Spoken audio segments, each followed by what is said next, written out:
As we said earlier, 2019 was a good year for banks in certain regions. It was not a good year for all the banks here in the region. But when we look at Samba Financial Group, you had a fantastic run in 2019, showing a net profit of almost 4 billion reals, which was an increase of 30% over the previous year. And one has to add, even the 2019 result already showed a substantial increase over 2018. So how did you achieve that, Rania? What were the growth drivers? What were the profit drivers? And did your efforts to reinvent the bank as a digital bank also drive the success and the profit? Thank you. Thank you for having me today here. Thank you so much for also appraising Samba's results for the year 2019 and 2018. Just a sec. So,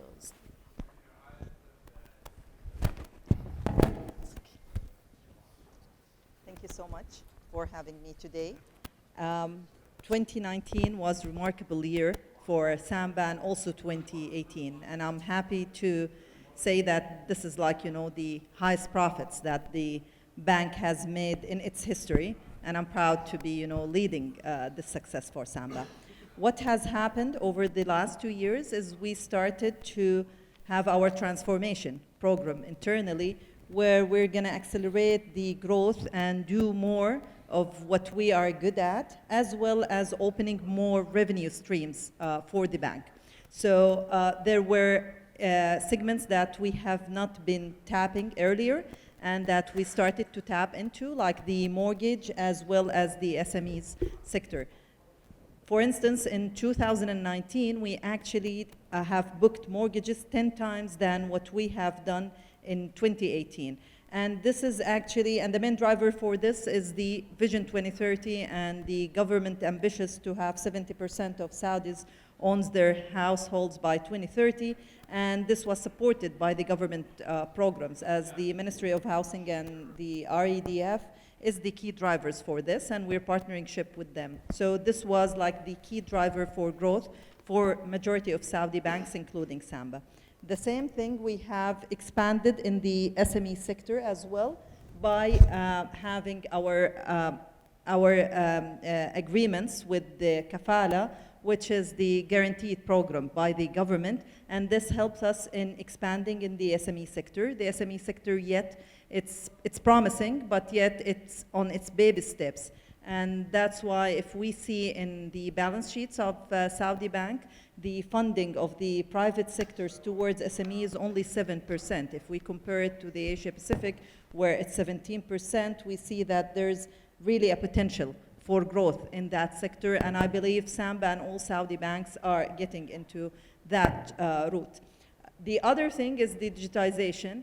What we are working on, although our applications and our online banking has not changed much, but we are introducing more services for our clients. So for instance, last year we've been leading the IPO of Aramco, and in parallel of that, we have introduced new digital account opening online, as well as online funding at the same spot. So the subscribers, the individual subscribers for the IPO, they were able to open the account, get the right funding, and subscribe in few minutes.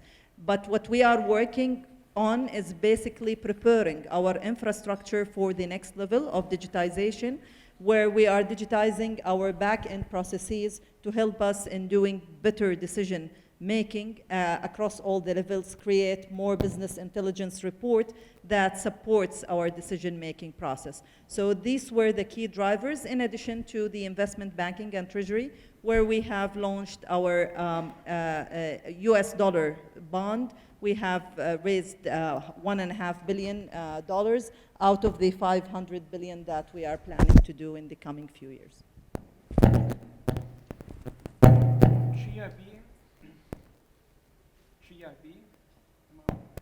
I don't know. I am. GIB is also a bank which doesn't need much of introduction here. It's a very successful pan-regional bank, operations in Bahrain, Saudi Arabia, the UAE, and also offices in the other GCC countries. You're also active in the US. Abdulaziz, you were there are basically two key topics which were on everybody's mind: green finance and cybersecurity. And the Saudi presidency has also made it very clear that safeguarding the planet is high up on their agenda. However, GCC countries continue to be heavily dependent on oil, and there appears to be a little bit of a contradiction. This whole decarbonization campaign, what does it mean for the banks in terms of risk and opportunities? What does it also pose for GIB? And has GIB already started any specific ESG-related campaign or initiative? Okay. First of all, let me also take this opportunity to thank you for having me on this panel. I think it comes at a very opportune time whereby we are showcasing as G20 the presidency. So I will get into just those 2 points, but I think it's very important also to demonstrate to those who are not familiar with the banking system here, the health of the banking system in Saudi Arabia. If you look at the banking system today, if you take the local banks, you've got about $450 billion worth of loans, $500 billion worth of deposits. That's actually increased year on year. That demonstrates the liquidity in the market. You have a loan-to-deposit ratio of about 75%.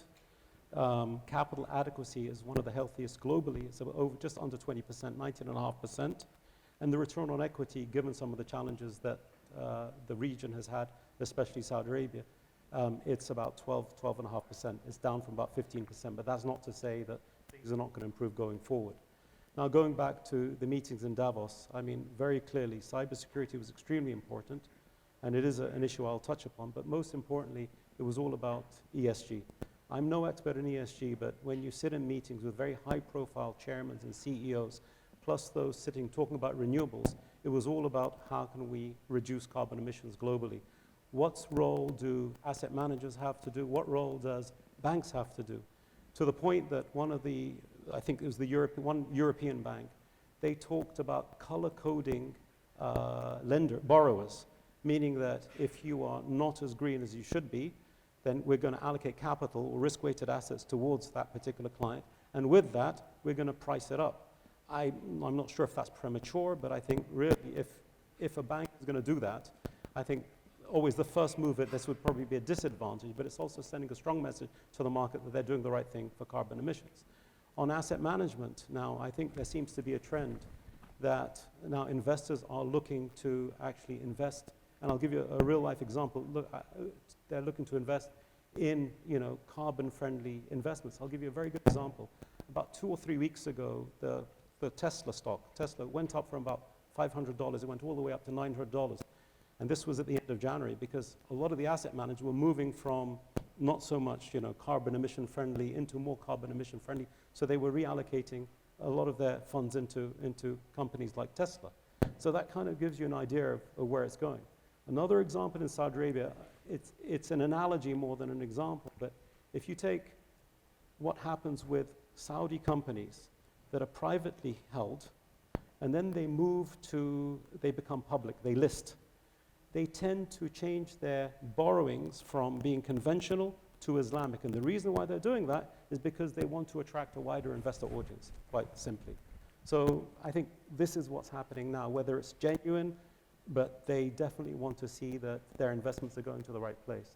For us, we're doing a lot. I've jotted down some, so I apologize. I have to put my glasses on. But we are rolling out an awareness program on sustainability and ESG. That's very important, and it's driven by our GIB UK team, I think, our GIB UK team. We're also finalizing the establishment within our management committee of a sustainability committee that will look at everything we do, what we do, how we do it, how can we save money. And then on top of that, how do we look at responsible lending or the principles of responsible lending? Are we doing the right thing? Are we lending to the right parties, etc.? So this is just the beginning of a journey, Wolfgang.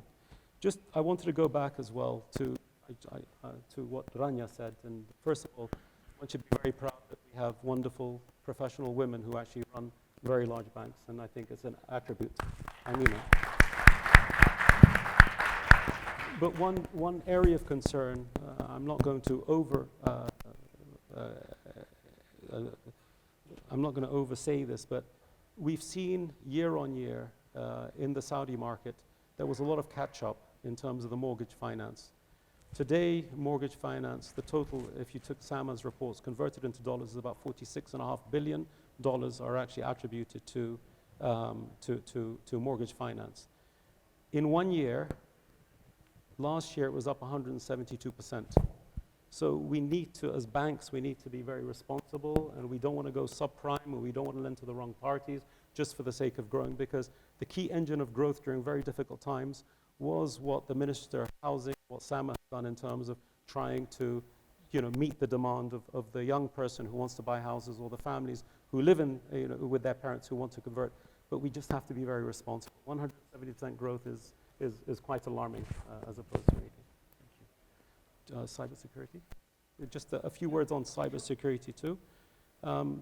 We by the government of Saudi Arabia, and we've done a lot of data and statistics, and we tend to be attacked more than a lot of the other commercial banks in Saudi Arabia.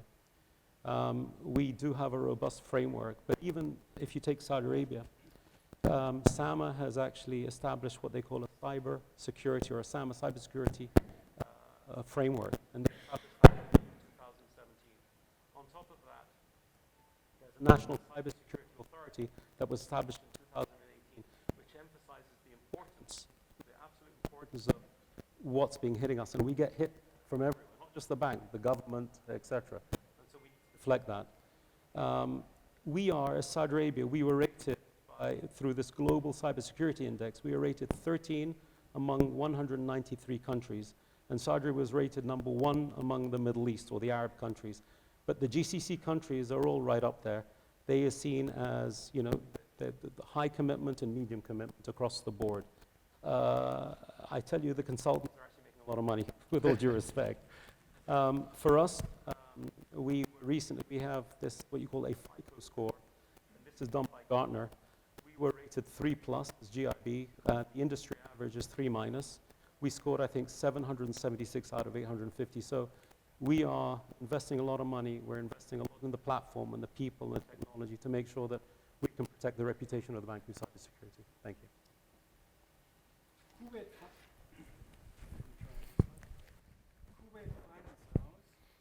Hear me? Now it's better. Kuwait Finance House was established almost 50 years ago, and the bank was a pioneer in Islamic finance or Sharia-compliant banking. Today, I think it's fair to say that KFH is one of the foremost Islamic financial institutions globally. When we look at the GCC, we see that we do have countries which continue to be rather overbanked, and where consolidation has started, but not full-heartedly. On the other side, we have countries like Kuwait, Saudi Arabia, where we have already rather consolidated market, but still we see developments. And just recently, Kuwait Finance House merged with Ali United, which was one of the first major cross-border tie-ups in the region here. So when we look at these trends in the consolidated and not so consolidated market, what are the drivers there, Marcin? Do we see the consolidation because it's a reflection of lower oil prices to a certain extent, which also forces banks into consolidation for scale and also to better be able to compete? Is it because smaller banks no longer have the means and the resources to invest in sufficient IT, to also provide the resources necessary to meet all the regulatory requirements? Or is it just because shareholder groups look at their different assets and do a little bit of portfolio consolidation? First of all, thank you, Wolfgang, for inviting me to be on this amazing panel. It's a privilege to be here. Well, I can tell you that specifically in Kuwait, this is the first acquisition that has taken place. And as a matter of fact, it's the first acquisition that will take place from a Sharia-compliant bank buying a non-Sharia-compliant bank and converting it. So that represents a challenge on its own. But when we, initially decided why are we doing this, it's for twofold. Number one, we've been seeing declining return in the markets that we operate in, particularly in Kuwait. And that was primarily driven by significant liquidity, more stringent regulations as far as lending, the introduction of Basel III, IFRS 9, and all the impact that it had with it. As such, it made it very challenging to achieve the board's target return. And as such, we looked at how can we improve the earnings per share or the profitability of the bank, and how can we do it? Can we do it organically, or do we have to do it through an acquisition or a merger? And clearly the answer was doing it organically is going to be extremely difficult, given all of the regulatory compliance requirements that have been building up since, I would say, early 2000s till today.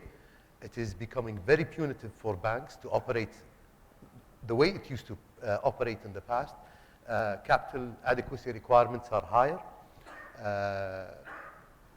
The introduction of IFRS and forward-looking expected losses, where you take provisions now, will make you more aware of what you need to do in order to achieve that objective. So we decided to go with the acquisition. And what we realized is by acquiring another bank and having the scale, we would achieve synergies and we would achieve savings specifically on all the regulatory requirements. So being a bigger bank, we would have more spend on digitization, on all of the future investments that would save us on the operating expenses in the long term. And introducing new services, particularly digital, to our client base to keep them in the bank rather than to attract others, because the challenge now is how to maintain your customers rather than go in the market and attack. So let's maintain first what we have and then move to the attack phase. So we're spending heavily on IT, digitization. We're adopting blockchain technology. We're adopting, or we are looking at cloud technologies, because the cost of serving our current platform, specifically with AI, would be very, very difficult and impossible to get the same data that you would potentially get from the cloud and the resilience of it as well. But I think the regulators are still sensitive to data residing outside. And personally, I do not think that cloud or data in the cloud is as risky as having it on your premises, to be honest. We've seen many breaches taking place in the banking system, and I don't think that having it on-prem is actually achieving that objective. What we've noticed now, some of the services that we have are on the cloud. So even if an attack happens or a breach is trying to attack the cloud, the artificial intelligence within the cloud actually safeguards it from that. So you don't need human intervention to do it. Currently, we have a SOC team that sits there 24/7 to ensure if there is any attack on the bank, that they would avert it and so on. What we are moving to is basically artificial intelligence in cybersecurity. These are some of the examples. BNY Mellon. Okay, let's try this one again. Yeah, that's better. BNY Mellon is a global bank, and it's also an institutional bank. You don't have retail clients. Your clients are governments, institutions, sovereign wealth funds, and a lot of banks, of course, as well. And BNY Mellon is very active here in our region, and I think you just recently opened another office here. The digital transformation, which is on everybody's mind, is significant, and it's one of the big game changers for our members in the region and clearly also globally. It was mentioned this morning as well. Hani, from your perspective as a global bank, representative of a global bank, what should banks in MENA aim for to achieve competitive differentiation when it comes to the digital transformation, when it comes to the use of technology, and when it also comes to the need to strengthen operational resilience? Thank you, Wolfgang, and thanks very much for inviting us to be here. We're very proud of our association with the IIF. And I'm going to pile on the topic of data, digital, cloud technology. I heard it also from Rania. As you said, our business model is an institutional business model, is to enable global investors to access local markets, and it's to enable local institutional investors to access global markets. And we do that at scale, And because we do it at scale, we have to be operationally resilient. Now, I know that as I talk about institutional, the themes are really very similar to retail, commercial, wholesale organizations. All banks have to constantly look for business continuity and the ability to recover should something go wrong. So we all, I know, spend a whole lot of money, effort, resource, and we bring in a lot of talent constantly to make sure that we're resilient, we're testing our resiliency. We ourselves test ourselves 80 times a year. Just last week, we tested Hong Kong out because of what's happening in Hong Kong, both the demonstrations over the past year and the coronavirus situation. So we want to be sure. We have operations in Hong Kong. We want to be sure that in a situation of Hong Kong out, we're able to recover somewhere else across the company. And we do these tests all the time, and I think it's really important that one continues to do that. Technology is an enabler of that. Cloud technology is increasingly an enabler of that, because when one data center goes out, you need to make sure that you're able to recover in another data center, and you're able to do that instantaneously or with milliseconds only of delay, because you don't want to lose data along the way, especially if you're operating at scale. I think, secondly, investment in technology to continue to achieve operational efficiency. And I think op efficiency is going to continue to be, and by the way, the region is blessed with very low, the region's banks are blessed with very low cost to income ratios. And I think along with that comes the responsibility to invest those cash flows that come off the back of that privileged position responsibly. Not all banks have that position. A bank in Europe or in the US that has a 60% or even a 70% cost to income ratio these days might be doing pretty well. You're operating at 30%, 27% in your case, cost to income ratios. Look, operational efficiency investment, in other words, driving straight through processing to the extent possible is, I think, a responsibility and a differentiator over time. It reduces operational risk. It improves client experience. I was with a banker earlier today who said, I can accomplish an end-to-end process within 3 seconds. Once a client presses, this is a retail organization, that type of differentiation has gotten them more clients, and it's gotten them higher revenues and better profitability, because no individual can be inserted in a process and have that process done within 3 seconds.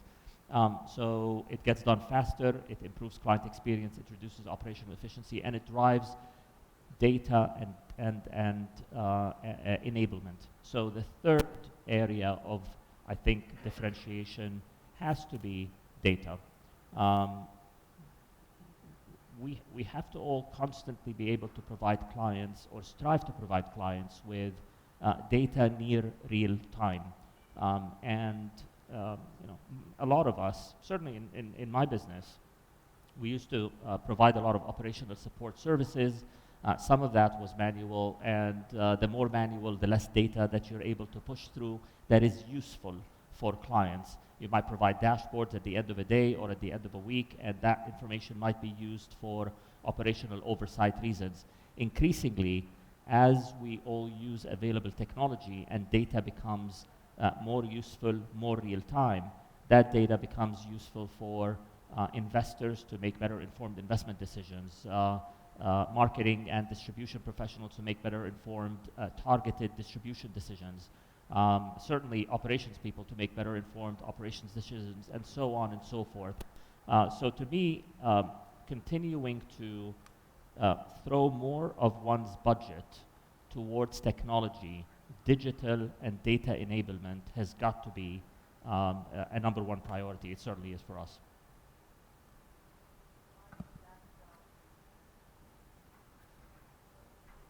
May add just to the cyber security, as Abdulaziz mentioned, that in all Saudi banks, and I believe also in the regional banks, the largest investments that we're currently doing are on cyber security, whether on consultants or on the technologies that we're using, and we're all getting through towards more artificial intelligence solutions to either do the intrusion detection or the prevention.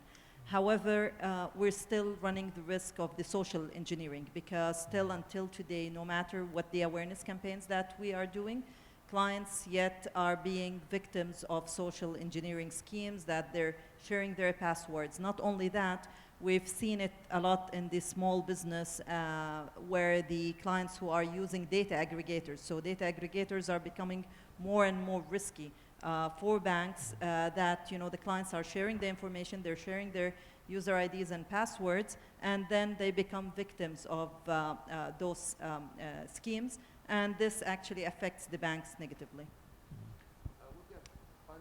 On data, one thing that we have an amazing asset in banks today is tremendous amount of data, but the problem is we're not using it. So in essence, the type of caliber that we are looking for now is more of data scientists than bankers. We need to understand what the customer behavior is, and as such, making sense of this data, whether it's structured or unstructured. The data should be used and used well. So the need for data scientists is extremely high, and we're not finding them. We're going to be talking about this human resource aspect in a second, but before we do that, Dr. Al-Mubarak this morning also was alluding to the Saudi Vision 2030, and it's a very ambitious plan to reduce Saudi Arabia's dependence on oil, diversify the economy, focus on sectors like health, tourism, infrastructure, recreation, etc.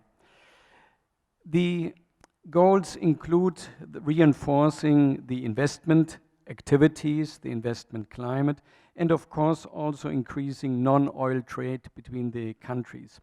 Rania, from your perspective, I mean, it creates a lot of opportunities, but it also creates a lot of investment opportunities. What are the goals and what are the aspects where the banks are supposed to support the Vision 2030, and where do you see particularly also the risks? The banks here should, and they are playing fundamental role in the public-private sector cooperation towards having the vision ambitious and goals being realized. So for all these new sectors that are being created, there's also an ecosystem, especially through Munsha'at, which is the SME authority, where they are supporting the small and medium enterprises that are investing or actually having businesses, especially the startups in the entertainment and in the tourism sector. Banks are having more incentives toward lending to those SMEs more than the other sectors. And this is really an opportunity for the banks to tap into that. Back also to Abdelaziz's comment on the responsible lending. So this is part of the responsible lending that we have to look into as banks, being the corporate citizens and being the leading partners with the government towards realizing the vision. We have to make sure that we diversify our loan portfolios, which is good for us as banks, as well as it's good to the community and to the overall economy. The non-oil GDP is shifting, and we are seeing it's growing in a pace that is faster than what it used to be, but yet we have to contribute more towards enhancing the overall ecosystem around the SME, around the other private sectors, because the private sector that was booming earlier was the contracting sector and the construction, because our economy was 100% dependent on the government projects and the government spending. So towards having this shift, we have to play the role towards ensuring that we are supporting all these new sectors and create the right pipelines for them to prosper as well. It's like a win-win situation for all. Abdulaziz, you used to work for Sama, now you're running a successful bank, so you both know both sides. You know the complaints from the private sector, and now you're probably also complaining once in a while. We were talking, and we have been talking about the banking sector, which clearly is changing here in the region, which is changing here in Saudi. And the role of the regulator clearly is also changing. In the past, it was more of a hands-off approach. Now it's more of a hands-on approach. From the discussions, we have had here and also the presentation, the speech by the governor this morning, he made it clear he wants to support the banks to modernize. The governor from the Central Bank of Kuwait stated the same. And they all want to make the banks and the banking system more competitive. So they want to work with banks rather than, I don't want to say against them. In Bahrain, regulators are even going further, and they are contemplating, and they are progressive, and they are contemplating and considering to issue cryptocurrencies. But clearly in this whole process, there are teething problems. Abdulaziz, from your perspectives, where would you like to see support from the central banks? What kind of support? And where do you feel actually the central banks should continue their hands-off approach? Thank you for that. I think there's a number of parts to that question. But to me, I think the do not touch part, i.e. what is sacred to the different governments and the different regulators, is the reputation of their respective countries. So when it comes to AML, counterterrorism financing, the monitoring of that, it is critical to protect the integrity of those respective countries. So those regulators are very harsh on us, and they should be harsh on us, and they should be on top of us, and they should regularly visit us, and they should make sure that our systems and our platform and our technology is in place. So I think we're not going to go there. When it comes to innovation, technological advances, etc., I think what's very, very important is that in the past, you had touched upon it, in the past, the regulator would want you to test it, and then they would review it, test it again, fix it, and then they'd say, okay, we're going to give you the license or give you permission to do the service. Today, it's a different story. All the different regulators across the region, there is a race on innovation. So you've got Bahrain with FinTech Bay, you got SAMA who are pushing the whole drive for technology. The UAE likewise, and I'm sure Kuwait. What they're doing is they're saying, let's work with the banks, let's do pilots, let's do sandboxes, and let's do it on a limited scale. So if you have a service or a product, let's test it with 3,000 customers a month. And then if that works, we'll expand and so on and so forth. So I think that's a very positive, measure that the government is taking to support the banks and to help them to foster growth. One other area I'd like to highlight, Wolfgang, which I think, again, is very close to the hearts of the regulators and also the hearts of the country, the whole issue about governance. Recently, the region has had some very bad press, and this is press, it's public knowledge, whether it be this company called NMC in the Emirates, whether it's Abraj, the private equity company, and all of that was driven by poor governance. I think the banks have a role to actually ensure that they focus on how well those companies are governing, the board and down to the management committees, how well they are governed. And there should be a lot more due diligence. The same way that banks today, how they onboard customers, they're not just going to onboard customers because, they're a good name or they're a good sector. They need to go to the reputation of the management team. They need to go to the reputation or the track record of the company itself. We got to do a lot more. We really have to do a lot more. And I'm quite keen, and my team know it, that whenever we onboard a client, we want to make sure that that client is 100%. But governance now is going to be a bigger issue, and the bigger picture, the macro picture is our foreign investors, the people that we want to try and attract, will not come to Saudi Arabia unless they see better governance, or they will not come to the region unless they see improved governance. We have gone a long way in the last 5 or 10 years, but we have a long way to go. And we want, my standard is we want to be the best in class. And it might take us time, but we will get there. Wolfgang, can I just add to that a bit? Where we've seen it work best has been where the regulators have taken a consultation, supervision, and only then enforcement. Consultation is really important, especially on emerging risks for industry.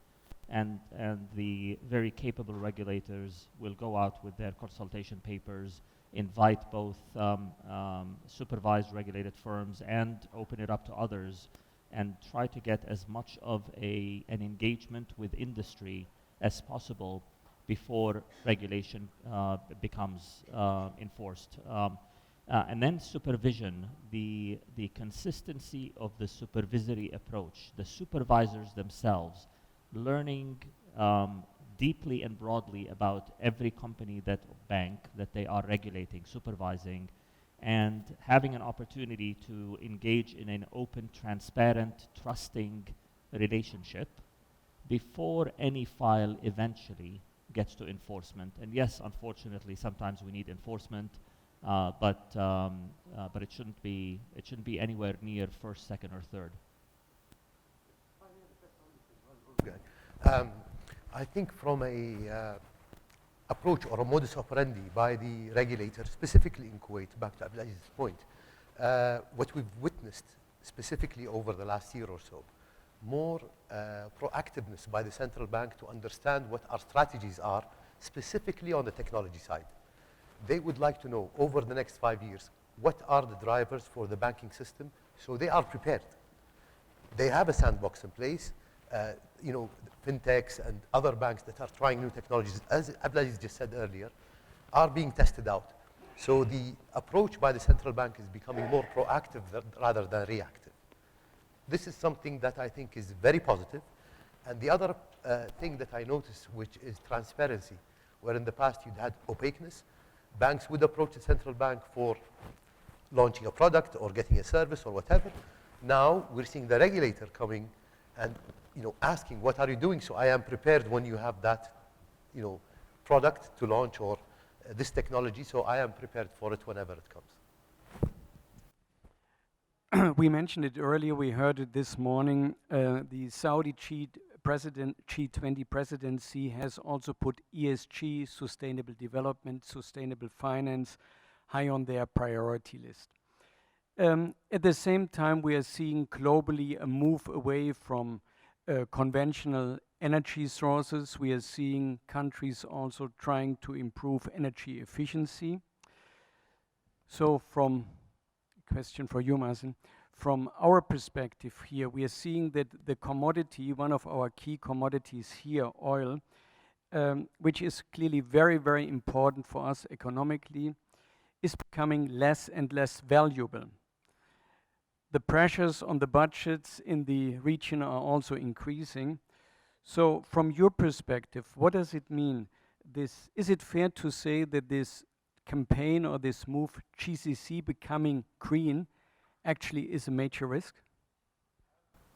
I think it would become a slight risk in the short term, but I think for the sustainability of Mother Earth, we need to do it. It's not a question of. We have to. It's just a matter of time.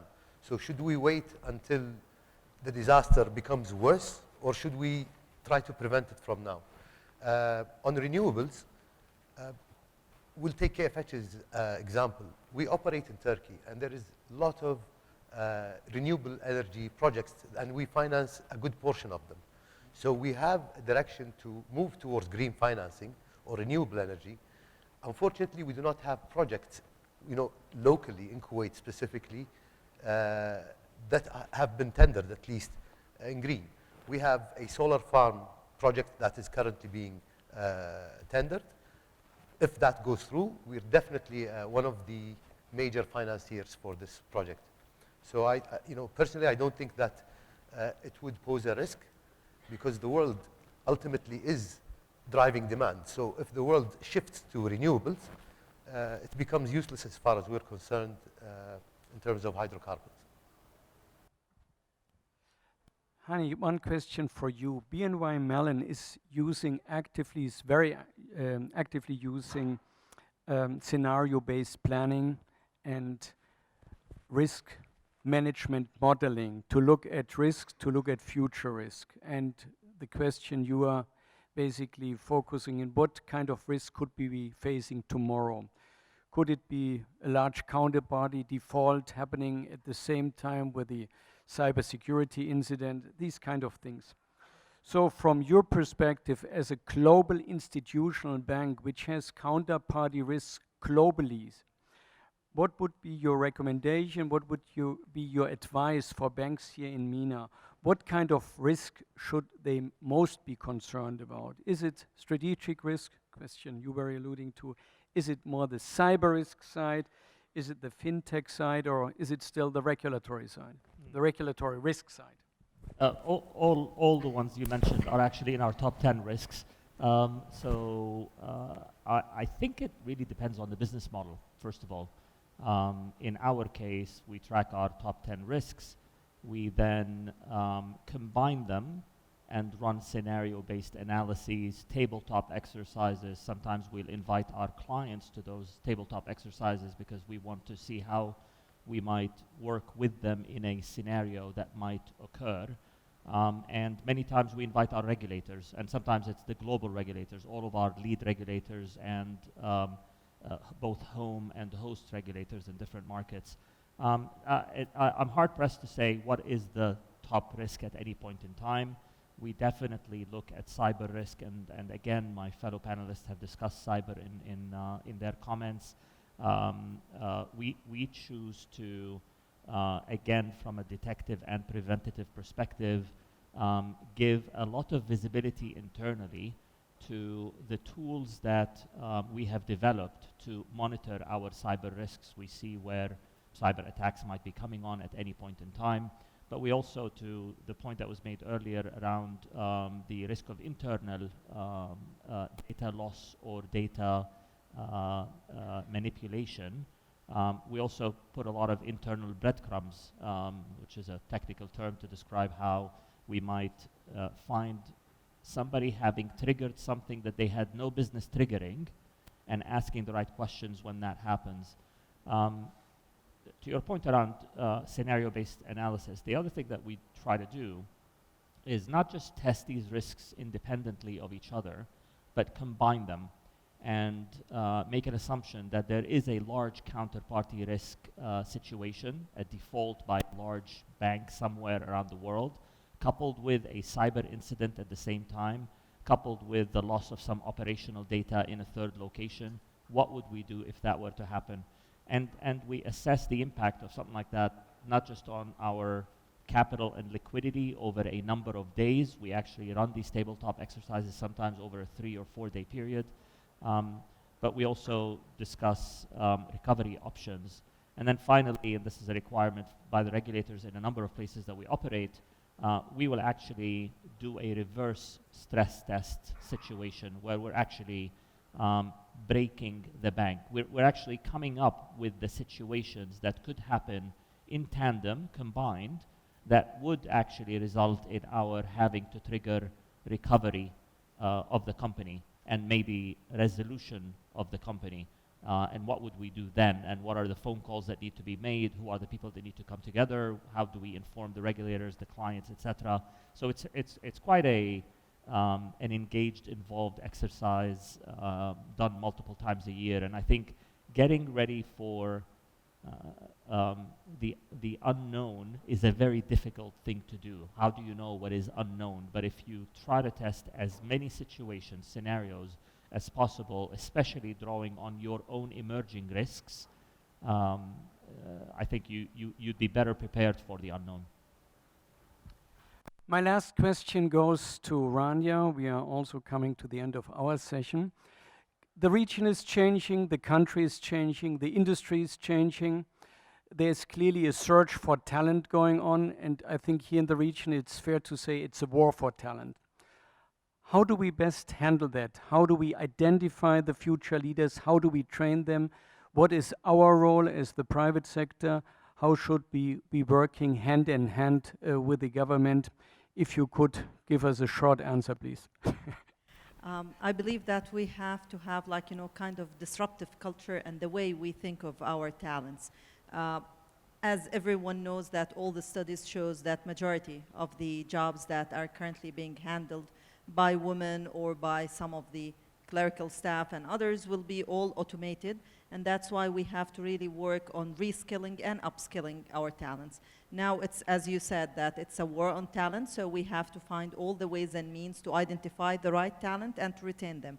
And that's why I'm saying that we have to have disruptive culture and to have more of an open mind, not only open door policy for those talents, because few years down the road, majority of our employees as well as our clients will be millennials. So we have to change the way we interview our staff, the way we ensure that we have the right diversified environment as well, be it male or female, or its diversification in terms of background, because this is what will drive the innovation and growth.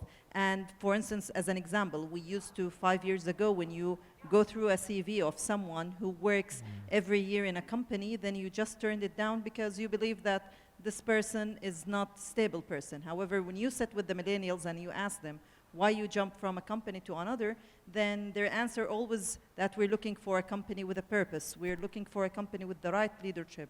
And this is actually the challenge, that if we have the right purpose, the right leadership, the right pipelines that we open for those talents, this is the way we will change to attract and retain the right talents for our banks and our institution. These were excellent concluding remarks. That brings us to the end of our session here. Thank you very much to the CEOs for sharing their insights, their recommendations.